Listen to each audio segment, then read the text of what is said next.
Тағын бірнеше күннен Россия Дәулет Думасына депутатлыққа кандидатларының сойлау алды агитациясы башлана. Радио, телевидениеда басма матбугатта агитацияға вақыт һәм урын бөлу бойынша жирәбә салу тәмамланды. Сойлау алды агитациясы кампаниясы вақытында масс күләм мәгълүмат шараларында Татарстанда теркәлгән барлык 14 партиягә, шулай ук бер мандатлы 53 округтагы кандидатларга чыгыш ясау мөмкинлеге бирелә. Шулай итеп 21 августтан башлап телевидение, радиода басма матбугатта депутат булып сойлану үшін көрәш башлана. Кандидатларның сойлаучылар белән турыдан-туры очрашулары да булачак. Россиядә ташламалы гаилә ипотекасын бирүне озайттылар. Санкт-Петербургтагы икътисади форумда шартларны озайту турында тәкъдим белән чыктылар. Августта документ имзаланды. Хәзер исә ташламалы гаилә ипотекасы еллык ставкасы 7% белән 2023 елга кадәр гамәлдә.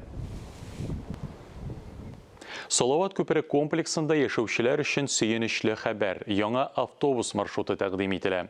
Транспорт микрорайондагы кварталларны тоташтыра. Тулырак киләсе язмада.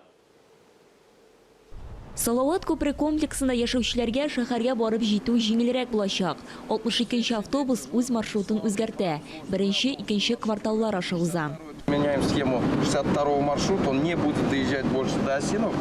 Biz 62-нче автобус маршрут схемасын үзгәртәбез. Ул Осинова бистәсенә кат-кат кирип тормый. Бер яктан барганда Салават күпере ашада үтә. Беренче, икенче кварталлар ашада уза. Шулай итеп комплексны әйләнеп узу бу пассажирларга җайлы. Яңа маршрут буенча 62-нче автобусның берничә яңа тукталышы барлыкка килә. Тансык, Сажинов, Юсупов, Авзалова, Хибинский урамнарында, Шакиров проспектында, Кәрим урамнарында һәм Заречье проспектында. Җәмәгать транспортыннан тыш мәктәп автобуслары да йөриячәк. Разработан школьный маршрут, транспорт для детей, значит, если... Мәктәп маршруты төзелде. Балаларны йөртергә транспорт була. Салават күпере комплексында 182-нче гимназия бар. 188-нче һәм 189-нче мәктәпләргә дә керү юллары әзерләнде. Көн сайын 8 мәктәп автобусы якындагы мәктәпләргә микрорайонда яшәүче 200-дан артык укучыны йөртергә тиеш. Шул исәптән 189-нчы номерлы Заман гимназиясе, 188-нче номерлы Бионика лицейның 1-нче сыйныф укучыларын да йөртү каралган. Радует, что не отстают. Социаль инфраструктураның арта калмавы сөендерә. 7 балалар бакчасы, эш заманча мәктәп төзелде. Спорт заллары, бассейн, концерт заллары бар. Без инфраструктураны камилләштерүне дәвам итәбез. Салават күперендә яшәү дәрәҗәсе яхшырсын өчен барысын да эшлибез. Мәктәп автобуслары яңа уку елыннан башлап йөрер дип планлаштырыла.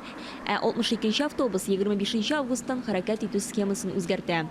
Айзилә Батырханова, Валентина Васильева, Татарстан яңалыклары.